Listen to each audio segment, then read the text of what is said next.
Hello everyone, today we are going to be talking about smoothies. So let us show you some easy prep tips that can help you make your smoothies in under 1 minute.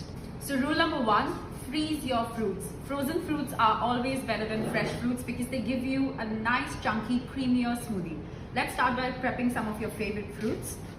Because mangoes are in season, all you can do is just dice them.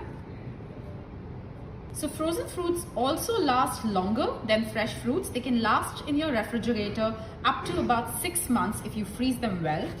So this is how small the chunks should be, all right? So it's always better to cut your fruits smaller, just like this, just to make sure the blades of your blenders don't damage when you're blending them. Now take a freeze-proof mat, or you could use a silpat like this, or a normal tray is also all right.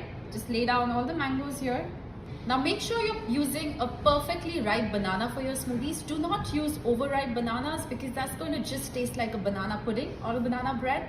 Alright, so the quality of banana is very important because they add to that rich creamy texture to your smoothie.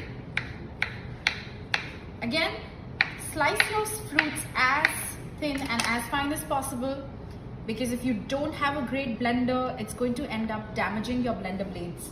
Similarly, we've processed some pineapple, there's some watermelon. Now watermelon or any fruits that contain high amounts of water can also be used fresh because they're going to be easy to blend and they're going to water down your smoothie slightly. So you have an option to either freeze them or you could just use them fresh.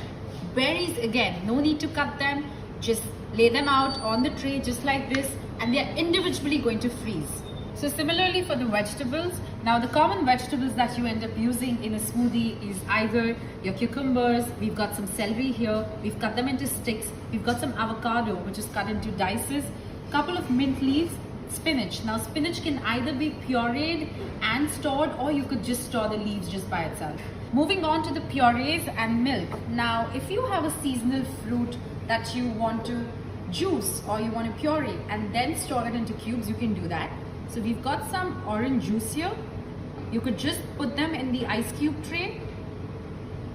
At the same time, if you have mangoes that are in season and you don't want to store them as chunks, you could always puree them and add them to your ice cube trays.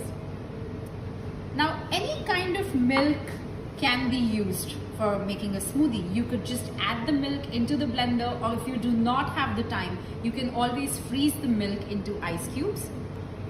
So we're freezing some soy milk, we're freezing some coconut milk. You could also use coconut cream. Now the reason that we are freezing them in ice cubes is so that when the prep is done, you could just combine everything into one ziploc bag and blend everything together. Here is some regular milk. So we've got some soy milk, we've got some regular milk, we've got some nut milk, and we've got some coconut milk. Now everything goes into the freezer for about 2 to 3 hours till it's nicely frozen. So if you have a look, the reason we are storing and freezing our fruits on a flat tray is because we don't want the fruits to stick together. This is going to help freezing all the fruits individually. They're going to turn into stone cold fruits. Similarly for the vegetables. And of course, all our milks and the juices are in individual ice trays. Alright, so we're going to check them back in the next 3 hours. So after about 2 to 3 hours of freezing, let's have a look at the fruits and vegetables. Let's have a look at the vegetables first. You see the spinach has turned nice and crispy. So has the mint. So everything is exactly like a stone. Alright, so this prevents them from sticking to each other once we put them in the bags. The same goes for the mangoes and the berries.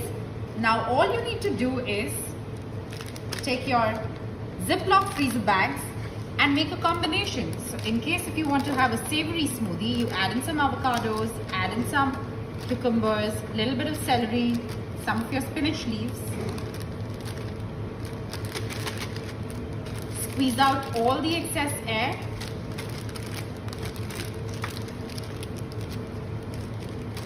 Put them back in the freezer. We're going to repeat the same for the fruits. You could always mix in some fruits and some vegetables. So because we've frozen them once, as you see, they are not going to stick to each other in the bag. And for the second freezing, these fruits are going to stay separate. So it's going to be easier for you to take them out, add them into the blender and make your smoothies. So the reason we store the fruits in ziploc bags after the first freezing is because these bags do not take as much space in your freezers, while the tray would occupy the entire space. Also, you can just pull out one of your bags with a choice of your fruits and vegetables, just add them to your blender and your smoothie is ready. So now every time you want to make your smoothie, all you need to do is open your bag, add them into your blender. You could always add in a dash of milk, or you could use any frozen milk cubes that we've made. You could always add some peanut butter. This is the time you add in your flavorings. You could always add acai powder or blue spirulina powder or any other protein powder. Let's check the consistency. So here you go. This is what freezing the fruits does to a smoothie. Alright, so have a look at it. It's as good as an ice cream. Alright, now you're only going to get this if you freeze your fruits right. Okay, so do not forget the first and the second freezing. Now let's try making a smoothie with fruits which were not frozen. Alright, so these are just fruits that were cut. We're going to try making a smoothie with this. Alright, so you see this? This is much more slimy and runny than the ones that was frozen. So we are adding in some frozen coconut milk.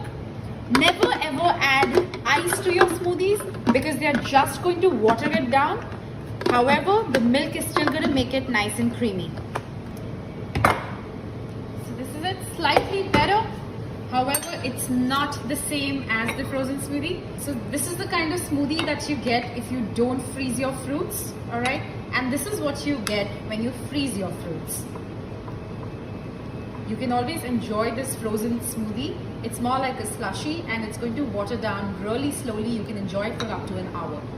So you can garnish the smoothies with some nuts, seeds of your choice, peanut butter, honey, whatever you like. Eat it as a smoothie bowl or drink it up as a smoothie. So thank you very much for watching this video. We hope these simple tips and tricks help you achieve that perfect bowl of smoothie at home.